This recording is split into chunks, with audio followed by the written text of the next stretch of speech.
Roxanne Sasha here, also known as the Resilient Mum. I hope that you are all well. Welcome back to my channel and welcome to day 21 of our Bible study. We are going to be continuing to look at the story of Ruth. Today we will be reading Ruth chapter 4 verses 13 to 17.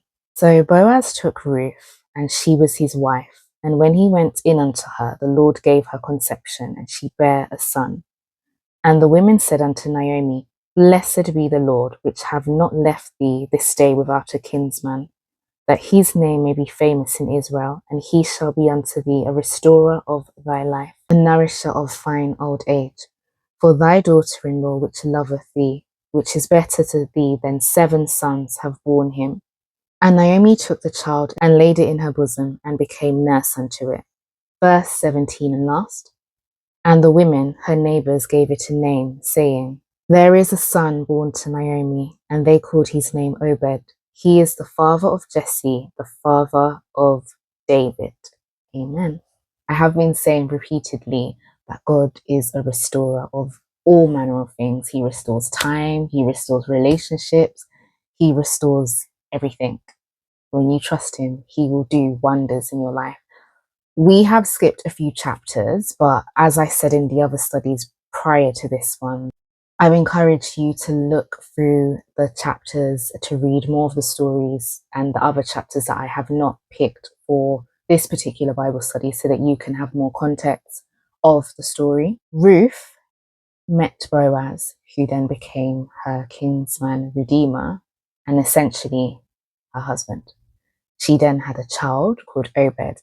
2 days ago, we looked at the story of Rahab and how God redeemed Rahab as well. Rahab then went on to marry Salmon, and they ended up having a child, which was Boaz. Now, Boaz has grown up and he has married Ruth.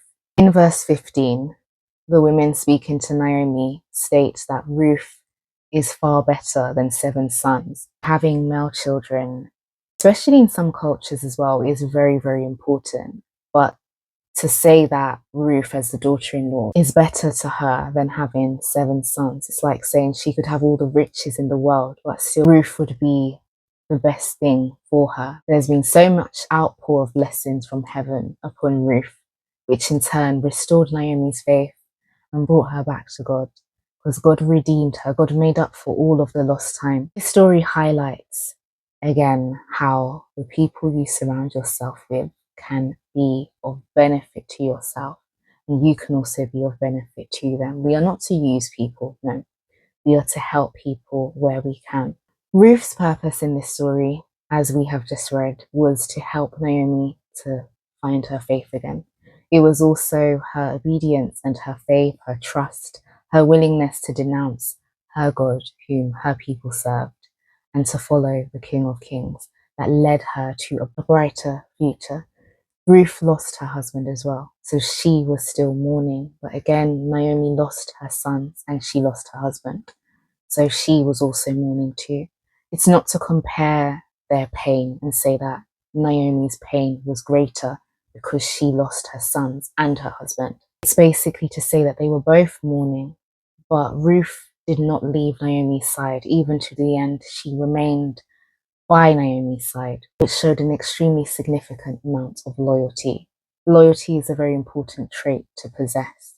When you're a loyal person, people trust you. When you're a loyal person, people tend to value you because they believe what you say and they know that what you say is more than likely the truth, is more than likely accurate. Loyalty also shows that you can be depended on, and it helps people to feel a sense of security. My prayer for you today is that you will continue to follow the Lord, and you will continue to allow the Lord to restore whatever it is that's lost, whatever it is that's been missing, whatever it is that you feel like you're lacking, you don't have.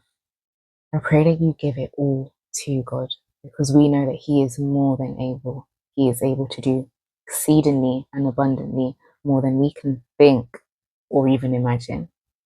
Pray that you have a wonderful day today. Bye.